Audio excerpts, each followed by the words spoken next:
جائیداد نہیں. ابھی میں ویزا لینے گیا تھا تو وہاں پر جو خاتون تھی ایک کینیڈا کی, انہوں نے پوچھا آپ کی آمدنی. میں نے کہا آئی ارن نتھنگ. حیران ہوئی. میں نے کہا اور بات سن لو, آئی اون نتھنگ. میری کوئی جائیداد نہیں, میری کوئی آمد نہیں. مرکزی انجمن خطبان القرآن ہے, اس کے ایک کوارٹر میں رہتا ہوں. میری سہولتیں مجھے وہاں سے حاصل ہیں. 2 وقت کی روٹی یہ میرے بچے ہیں جو کنٹریبیوٹ کر دیتے, اسے میں کھا رہا ہوں. اس لیے کہ میرا ایک مکان تھا, وہ میں نے بیچ کر ان کے لیے چھوٹے چھوٹے 3 کمرے کے 4 کوارٹر بنا دیے ہیں, اور وہ ان کے نام کر دیے. میرے نام پر, میری بیوی کے نام پر 1 پیسے کی جائیداد نہیں, کسی کمپنی کا کوئی 1 پیسے کا حصہ نہیں, کہیں میرے پاس کوئی بانڈز نہیں, اللہ بچائے رکھے اس لعنت سے, اور نہ کہیں کوئی میرے ہاں اس طرح کی اور کوئی شے موجود ہے. تو یہ اچھی طریقے سے جان لیجئے, میں نے زندگی لگائی ہے, اسی کام کے لیے لگائی ہے. مجھے کوئی احساس محرومی نہیں ہے, روٹی مجھے ملتی رہی ہے, آج تک فاقہ نہیں آیا ہے. رزق اللہ نے اپنے ذمہ رکھا ہوا ہے, لیکن میری توانائی لگی ہے میکسیمم قرآن پڑھنے اور پڑھانے میں. خیرکم من تعلم القرآن وعلمہ. اور یہ کس لیے کیا؟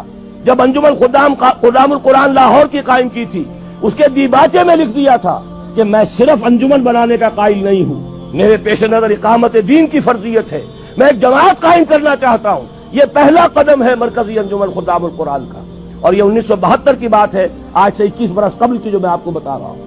بہرحال پہلا کام وہی ہے جو حضور نے کیا. فرق یہ ہے وہ کافر تھے, انہیں قرآن کے ذریعے سے ایمان کی طرف دعوت دی گئی.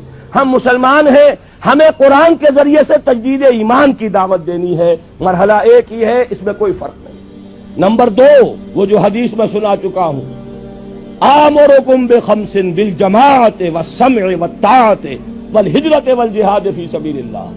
اب جو لوگ واقعتاً شعوری ایمان اختیار کریں, شعوری طور پر فیصلہ کریں کہ مسلمان جینا ہے, مسلمان مرنا ہے, ان صلاتی و نسکی و محیای و مماتی للہ رب العالمین, یہ طے کریں نا پہلے. صرف جلسوں سے تو نہیں ہوگا, یہ تو ہوگا تو پھر کچھ کرنے سے ہوگا.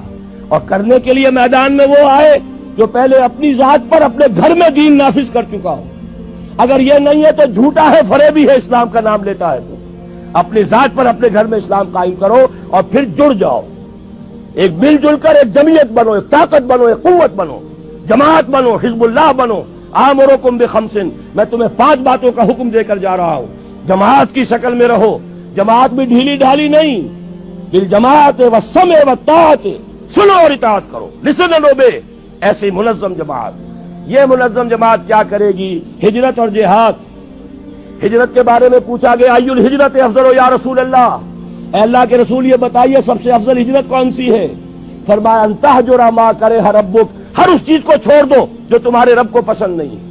یہی وجہ ہے میں نے جب جماعت تنظیم اسلامی کے نام سے قائم کی ہے, اس تنظیم اسلامی کی جماعت میں جو عہد نامہ ہے اس میں شمولیت کا, اس کی پہلی شق یہی ہے, انی اعاہد اللہ, میں اللہ سے ایک عہد کرتا ہوں, ان اہجر کل ما یکرہہ, ہر اس چیز کو چھوڑ دوں گا جو اسے ناپسند ہے.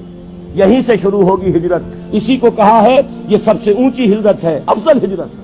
اور اس کے بعد جہاد ہے, تن من دھن لگاؤ اللہ کے دین کے لیے, اللہ کے دین کی سربلندی کے لیے. اور اس کے 3 مرحلے آئے ہیں ہماری ایک حدیث کے اندر. تم میں سے جو کوئی بری کو دیکھے, حدیث بہت عام ہے, سب کو یاد ہوگی, اس کا فرض ہے طاقت سے روکے, اور اگر اس کی ہمت نہیں ہے زبان سے روکے, اس کی بھی ہمت نہیں ہے تو دل سے نفرت ضرور رکھے, اور یہ ایمان کا کمزور ترین درجہ ہے. ظاہر بات ہے اس جماعت میں, تنظیم اسلامی میں, اس حزب اللہ میں, اس خلافت کو قائم کرنے والی آرگنائزیشن میں وہی لوگ آئیں گے جنہیں بدی سے نفرت ہے اور نیکی چاہتے ہیں کہ قائم ہو جائے. وہ معاونین کی تحریک ہم نے رکھی ہے, تحریک خلافت کے معاونین.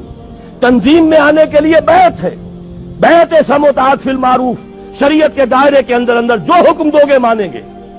وہ حکم کوئی بھی ہو, ہماری طبیعت کے مطابق ہو یا ہماری منشا کے خلاف ہو, شریعت کے خلاف نہ ہو تو مانیں گے. یہ ہماری بیعت ہے تنظیم اسلامی میں شمولیت کی. لیکن ہم نے ایک خانہ اب شروع کیا ہے, تحریک خلافت. بتائیں تو صحیح لوگوں کو خلافت ہے کیا؟ یہ خلافت جو ہے یہ صرف کوڑے لگنے کا نام نہیں ہے, یہ خلافت صرف ہاتھ کاٹنے کا نام نہیں ہے, یہ خلافت صرف رجم کرنے کا نام نہیں ہے.